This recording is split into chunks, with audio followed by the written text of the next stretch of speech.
नमस्कार, आप सभी का स्वागत है यूथ अध्ययन के चैनल पे। देखिए एक बार फिर से मैं आप सभी के बीच एचपी टेट जून 2025 के लिए जीके का पार्ट 11 लेके आ चुका हूँ। पार्ट 11 का जो पहला क्वेश्चन है कि सत्यमेव जयते कहाँ से लिया गया है। अगर बात की जाए सत्यमेव जयते की, तो सत्यमेव जयते जो है वो मुंडको उपनिषद से लिया गया है। तो ऑप्शन बी यहाँ पे इस क्वेश्चन का बिल्कुल सही हो जाएगा। अगर बात की जाए सत्यमेव जयते की, तो सत्यमेव जयते का जो अर्थ है वो है सत्य की जीतता, कि हमेशा जो है वो सत्य क्या है, जीतता है। इस बात को आपने याद रखना है। अगर सत्यमेव जयते की बात की जाए, तो सत्यमेव जयते जो है वो भारत का राष्ट्रीय वाक्य है। क्या है? भारत का राष्ट्रीय वाक्य है। इस बात को आपने याद रखना है। और क्वेश्चन ये भी पूछा जाता है, क्वेश्चन पूछने वाला क्वेश्चन ये भी पूछता है कि सत्यमेव जयते को कब अपनाया गया था। तो अगर सत्यमेव जयते की बात की जाए, तो इसको 26 जनवरी 1950 कब अपनाया गया था? 26 जनवरी 1950 को सत्यमेव जयते को अपनाया गया था। इस बात को आपने याद रखना है।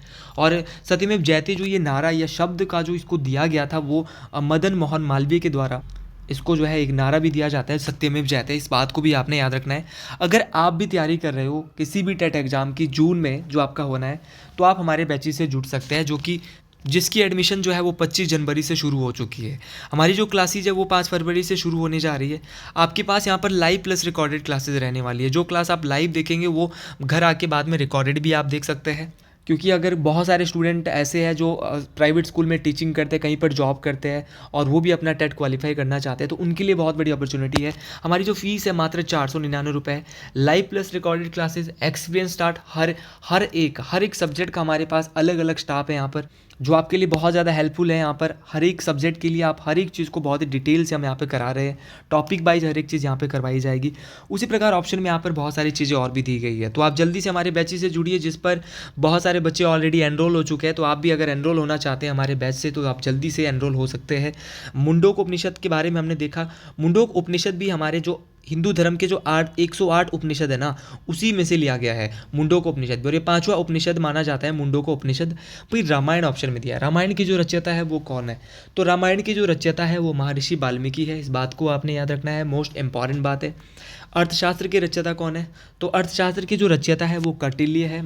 और कौटिल्य को विष्णुगुप्त या चाणक्य के नाम से भी जाना जाता है। तो ये सारे नाम आपने याद रखने हैं, मोस्ट इंपॉर्टेंट है। ऑप्शन में महाभारत भी दिया है। अगर महाभारत की बात करते हैं, तो महाभारत को जो है वो वेद व्यास, महर्षि कृष्ण देवपायन वेद व्यास के द्वारा जो है वो महाभारत को लिखा जाता है। इस बात को आपने याद रखना है। देखिए, कभी कभार महाभारत का मूल नाम पूछा जाता है कि महाभारत का मूल नाम क्या है। तो आपको पता होना चाहिए कि जो महाभारत है, महाभारत का जो मूल नाम है वह है जय संहिता। क्या नाम है? जय संहिता। तो इस बात को याद रखना। वेद व्यास के द्वारा महाभारत की रचना की जाती है। इसके रचयिता है महर्षि कृष्ण देवपायन वेद व्यास। तो ये सारी बातें आपको याद रखनी है, मोस्ट इंपॉर्टेंट है। देखिए अगला जो क्वेश्चन है कि सहाद्री को अन्य किस नाम से जाना जाता है। अगर बात की जाए सहाद्री की, तो सहाद्री को जो है वो पश्चिमी घाट के नाम से जाना जाता है। अब मैं आपको यहाँ से अगर दक्षिणी भारत की बात करता हूँ, तो दक्षिणी भारत में 2 घाट है। एक है आपका पश्चिमी घाट और दूसरा है पूर्वी घाट। जो तो आपका पश्चिमी घाट है उसको सहाद्री पर्वत किस नाम से जाना जाता है? सहाद्री पर्वत के नाम से जाना जाता है। ये पश्चिमी घाट है आपका। और अगर दूसरा जो हमारा घाट है, उस घाट का नाम है आपका पूर्वी घाट। और पूर्वी घाट को जो है वो महेंद्रगिरी पर्वत के नाम से जाना जाता है। तो दोनों बातें आपको याद रखनी है कि पश्चिमी घाट आएगा तो बोलेंगे सर सहाद्री पर्वत के नाम से जाना जाता है, और अगर पूर्वी घाट आएगा तो महेंद्रगिरी पर्वत, क्या बोलेंगे? महेंद्रगिरी पर्वत के नाम से जाना जाता है। इस बात को आपको पता होना चाहिए, इस बात को आपने याद रखना है, मोस्ट इंपॉर्टेंट बात है। अब क्वेश्चन पूछने वाला क्वेश्चन ये पूछता है कि जो पश्चिमी घाट और पूर्वी घाट है, महेंद्रगिरी पर्वत और सहाद्री पर्वत, दोनों आकर कहाँ पर मिलते हैं? तो पूर्वी घाट या पश्चिमी घाट अगर दोनों आकर जो मिलते हैं वो मिलते हैं नीलगिरी पर्वत श्रेणी में। अगर नीलगिरी पर्वत श्रेणी की बात करते हैं, ये कहाँ पर है? तो ये 3 राज्यों में है। नीलगिरी पर्वत श्रेणी आपके तमिलनाडु में है, केरला में है, ये इन 3 राज्यों में है। पर लेकिन मुख्य रूप से जो नीलगिरी पर्वत श्रेणी है वो तमिलनाडु में हमें देखने को मिलती है।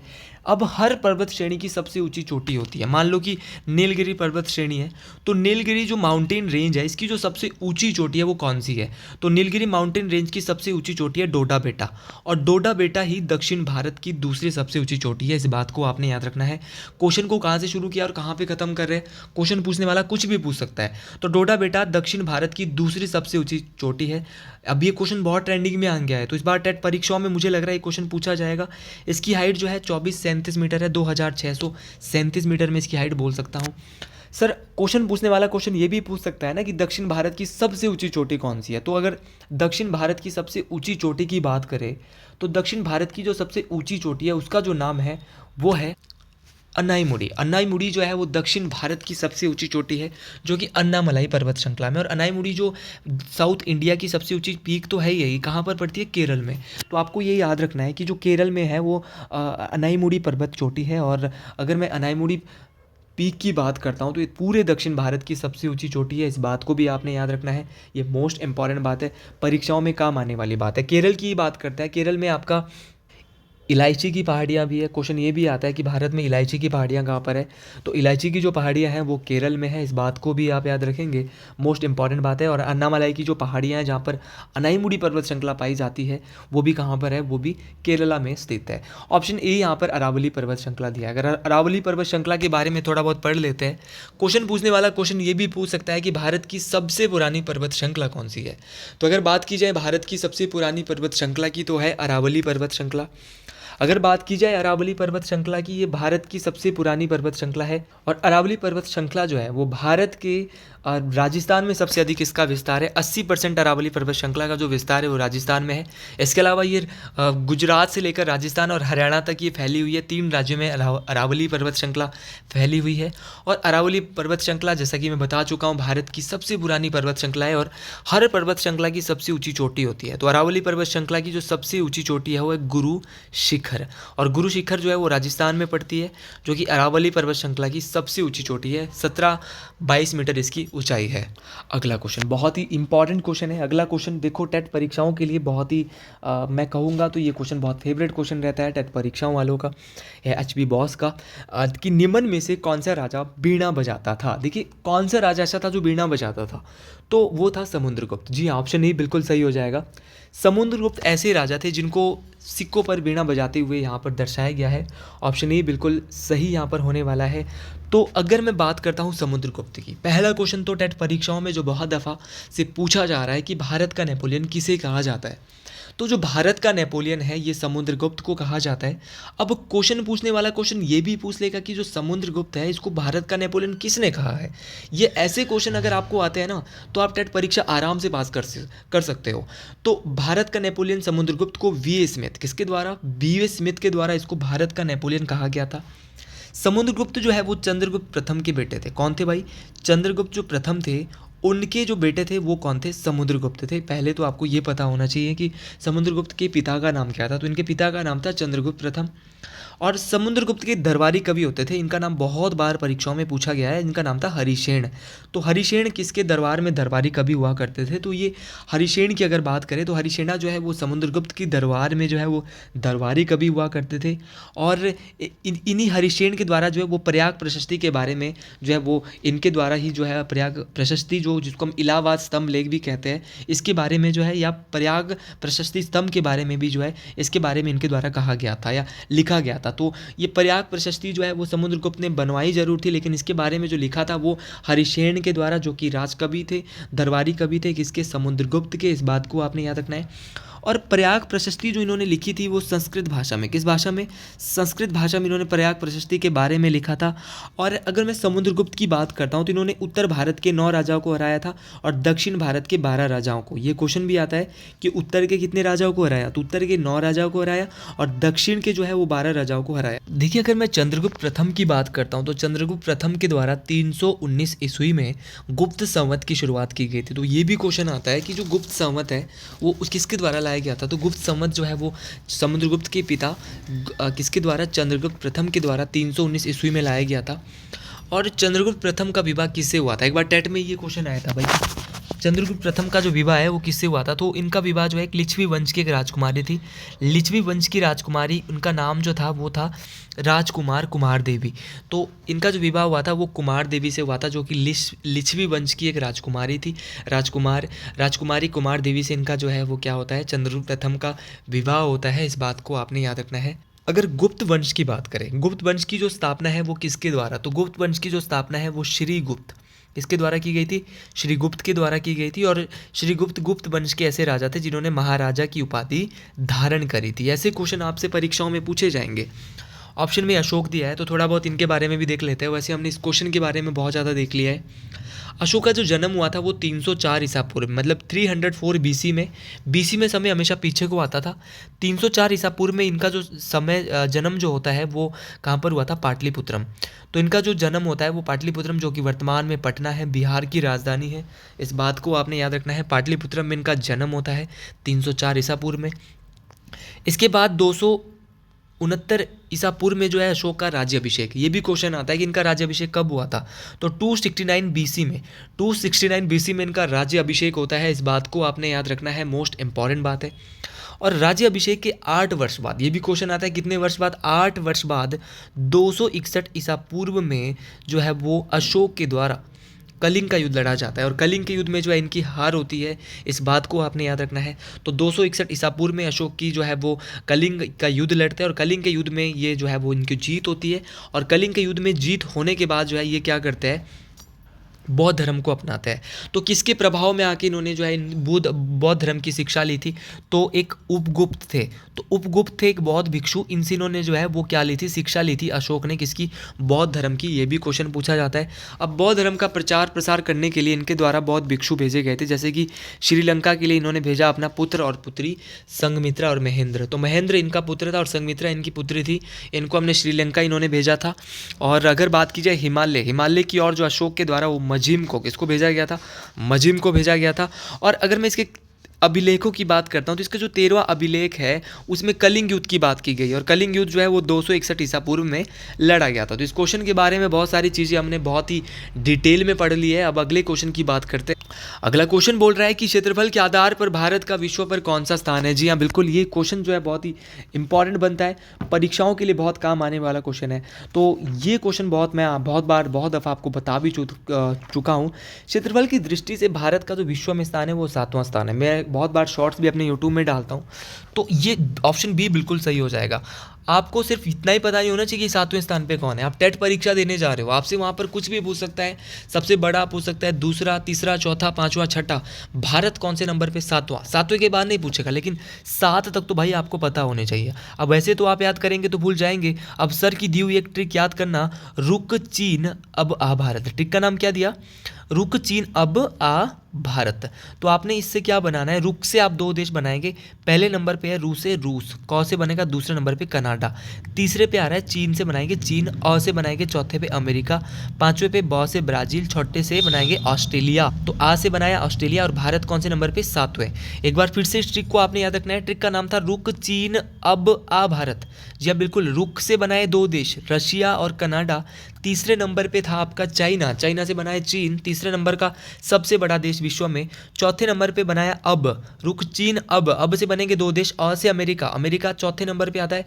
ब से बना ब्राज़ील पांचवें नंबर पे, और छठे नंबर पे आता है ऑस्ट्रेलिया। तो आज के बाद भूलेंगे नहीं। और भारत का जो क्षेत्रफल है वो कितना है? वो है 32,87,263 किलोमीटर। तो ये भी आपको याद रखना है, मोस्ट इंपॉर्टेंट बात है कि भारत का जो कुल क्षेत्रफल है, 7वें नंबर पे आता है भारत, लेकिन भारत का जो टोटल क्षेत्रफल वो कितना है? तो भारत का क्षेत्रफल जो है वो 32,87,263 किलोमीटर है। इस बात को आपने याद रखना है, मोस्ट इंपॉर्टेंट बात है। देखो ये सारी बातें परीक्षाओं के लिए मोस्ट इंपॉर्टेंट रहने वाली है। और भारत का जो क्षेत्रफल है वो संपूर्ण विश्व के जो क्षेत्रफल का 2.42% है। बहुत दफ़ा ये क्वेश्चन पूछा गया है। कितना है? तो 2.42% जो है भारत का क्षेत्रफल है पूरे विश्व के क्षेत्रफल का। इस बात को भी आप याद रखेंगे, मोस्ट इंपॉर्टेंट बात है। जी, अगले क्वेश्चन की ओर बढ़ता है कि untouchability is punishable practice according to. अस्पृश्यता इनमें से किसके अंतर्गत आपराधिक प्रथा है? तो आर्टिकल नंबर 17। जी हाँ, बिल्कुल। भारतीय संविधान का अनुच्छेद नंबर 17 जो है वो छुआछूत की बात करता है। इस बात को आपने याद रखना है। देखिए, अनुच्छेद नंबर 17 जो है वो एंड ऑफ अनटचेबिलिटी की बात करता है कि आप छुआछूत का जो अब अंत कर दिया गया है, आप किसी के साथ छुआछूत या भेदभाव की बात नहीं कर सकते। लेकिन अनुच्छेद 15 में क्या दिया गया? तो अनुच्छेद 15 में दिया है कि धर्म, जाति, लिंग या नस्ल आदि के आधार पर आप कोई भेदभाव किसी के साथ नहीं किया जा सकता। तो याद रखना, अनुच्छेद नंबर 15 में क्या दिया है? 15 में दिया है कि धर्म, जाति, लिंग के आधार पर, नस्ल के आधार पर आप किसी के साथ भेदभाव नहीं कर सकते। 16 में अवसर की समानता की नौकरी में सभी के लिए समान अवसर है। आप ऐसा नहीं है कि कोई जो है बड़ी नौकरी वाला है, कोई छोटी नौकरी वाला है, भाई ये तो पुलिस का बेटा है, इसको ये फॉर्म भर सकता है, तुम नहीं भर सकते। तो नौकरी में सभी को समान अवसर, इसको हम अवसर की समानता बोलेंगे। और अनुच्छेद नंबर 18 जो बात करता है वो करता है उपाधियों की अंत की बात। तो उपाधियों का जो अंत है वो किस में बताया गया है, आर्टिकल नंबर 18 में। तो इस बात को आपने याद रखना। ये सारे जो आर्टिकल है एक मौलिक अधिकार, समानता का मौलिक अधिकार, जी हाँ, राइट टू इक्वलिटी के अंतर्गत आते हैं। तो ये सारे के सारे आपको याद रखने हैं। और आर्टिकल नंबर 14 की अगर बात करते हैं, 14 से 18 समानता का अधिकार आता है। तो 14 आर्टिकल नंबर 14 में दिया है कानून के समक्ष समानता। तो आपको 14 भी पता चल गया, 15 भी पता चल गया, 16 भी पता चल गया, 17 भी और 18 भी। 14 बोलता है कि कानून के समक्ष सभी लोग समान हैं। इस बात को आपने याद रखना है। जी, आगे बढ़ते अगले क्वेश्चन की ओर कि प्रथम लोकसभा के अध्यक्ष कौन थे। तो प्रथम लोकसभा के जो अध्यक्ष थे वो थे गणेश वासुदेव मावलंकर, जिनको शॉर्ट फॉर्म में जीवी मावलंकर के नाम से भी जाना जाता है। जी हाँ, बिल्कुल। अगर मैं गणेश वासुदेव मावलंकर की बात करता हूँ तो ये लोकसभा के पहले लोकसभा अध्यक्ष थे। इस बात को आपने याद रखना है। और वर्तमान में अगर लोकसभा अध्यक्ष की बात करते हैं तो पहली महिला लोकसभा अध्यक्ष कौन थी, इस बात को आपने याद रखना है।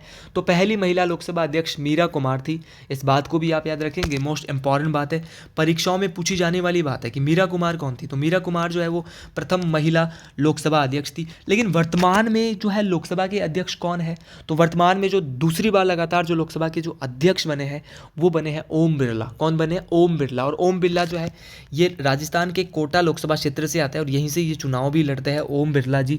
तो ओम बिरला जी लगातार दूसरे बार भारत के लोकसभा के अध्यक्ष बने हैं। इस बात को आपने याद रखना है। लोकसभा का जो अध्यक्ष होता है इसको जो है वो किसको अपना त्यागपत्र देता है, ये भी क्वेश्चन बहुत बार परीक्षाओं में पूछा गया है। टेट परीक्षाओं का सबसे फेवरेट क्वेश्चन है ये।